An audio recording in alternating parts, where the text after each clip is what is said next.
What's going on with these planets in Skeleton Crew? This is by far the most interesting part of the entire show, and we're going to dive into some theories today to explain what's going on. In this last episode, we were shown at Akron, a planet that seemed to be an exact copy of the homeworld of our crew at Aten, except for some major differences. And it's in these differences that I think hold the key to unlocking the mystery.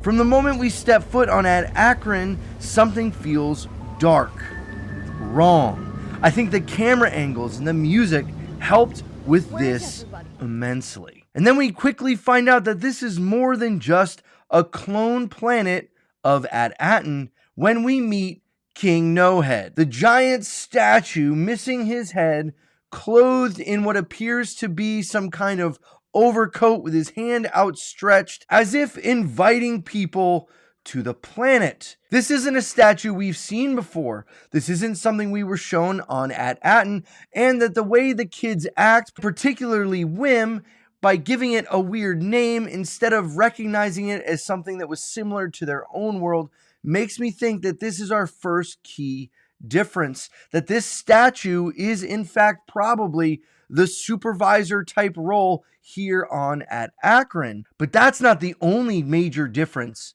with these planets. There are no droids on Akron. No droids in any of the armies. You don't even see any busted up, broken, dismantled droids in any of the wreckage. Not even the train car, the tram, nowhere. It's as if they were never here on this planet. And if that's the case, it leads us to ask the question, why? Were droids intentionally removed or never put on this planet, almost in some sort of experiment?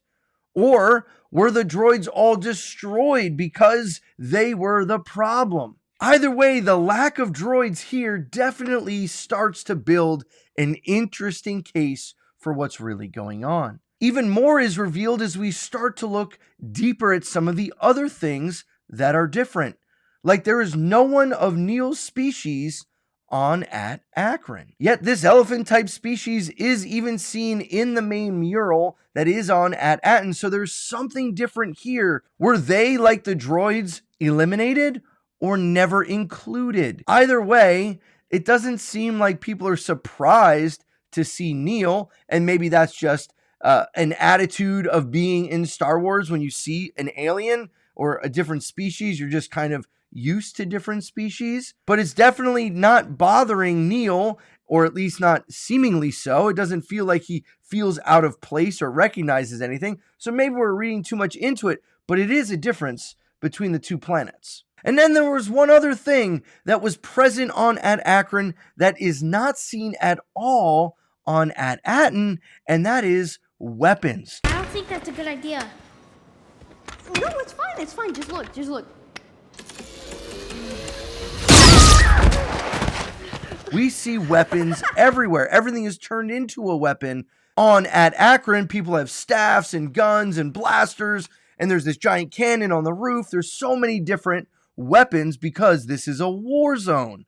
Whereas Aten is peaceful. Even when Wim brings up the idea of protecting people, they laugh and scoff at even the thought of allowing someone other than a droid to do that job. I want to really help people, like if there's danger or something. That's not a career. That's what safety droids are for. These differences mean we can rule out that Aten and Akron are clones of one another, but there still are so many similarities that bring up questions. We have things like the barrier, the tram cars, the buildings, the supervisor's tower. Well, they call it the Fallen Sanctum. But there are so many things that are just almost identical, if not one-for-one copies, that it really makes me think there's something much deeper and darker behind all of this. Now, it's hard to say whether these differences contributed or caused the fall that seems to happen at Akron, that it is no longer a utopian society the way that Aten is. And I think when we get to some of these other planets, I don't think they're going to be all as destroyed as Kim had said they were, but they may not be functioning the way they were originally intended. And I think that gets to a really interesting thought about what brought about the formation of these planets, who is in charge of it all, and how did it all come to be? Because based on what we've seen on Akron, we're kind of assuming that these other planets will have supervisor towers or fallen sanctums, whatever they're called, that would have coordinates to these other places. At least that's kind of the assumption that's being built up for something to be so similar, like one-for-one comparison in so many ways. And I do think that's going to be the case, but I don't think they're all going to be destroyed or have the coordinates taken from Aten the way that we saw here in Akron. If SM-33's captain had ordered him to destroy the coordinates and he killed anyone else that would have known where Aten is, why would he then go through all the trouble of going to all these other 9 planets to do the same? I really don't think so. I think they would just go to Aten right from there. So there's a good chance that the coordinates for Aten are out there. But that doesn't answer our question of what's really going on. To be honest, before this episode, I kind of thought all these planets were treasure planets, that they were all hiding some kind of magical, mystical, very expensive treasure.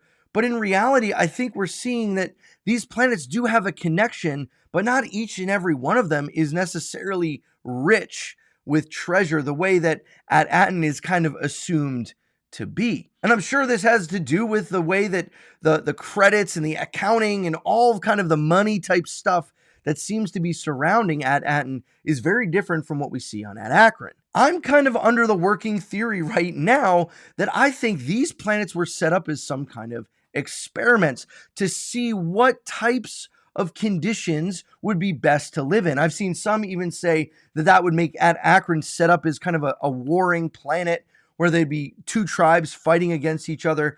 And I don't really think that makes too much sense, because then why would so many things be identical to what we see on Aten?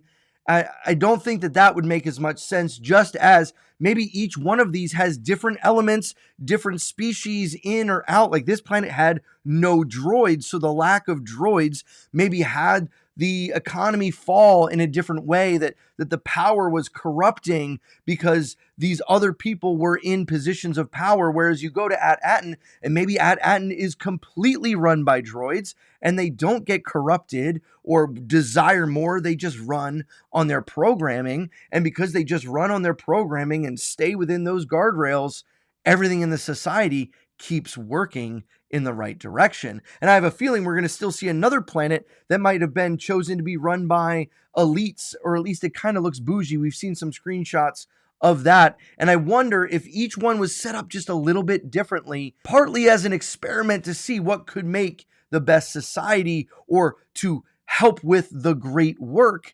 And there's really only maybe 1 or 2 planets, or at least one that's been talked about that still exists in Aten, that is still doing this thing, or at least still kept the barrier intact. Now, this would explain for the differences in the planets and some of the differences we see between Aten and Akron. Now, with 9 planets, does that mean there were 9 different leaders of those planets? Is there one that's controlling all 9? There's still so many unanswered questions. I would love to hear some of your theories down below. What do you think is happening between these planets? What's going to go on next? I kind of think they're going to land on a planet or maybe 2 to get back to Aten. I think we're going to spend an episode or 2 at Aten. So I don't think it's going to take too long for us to get a little bit more. But I'm also wondering if this mystery is going to be solved or even like fleshed out in what we have with the remaining episodes. I don't know. Let me know what you think down below. And if you like this type of content, make sure you hit that like button and subscribe for more theory crafting ideas of what could be happening in Skeleton Crew. Guys, thanks so much for watching, and I'll catch you on the next one.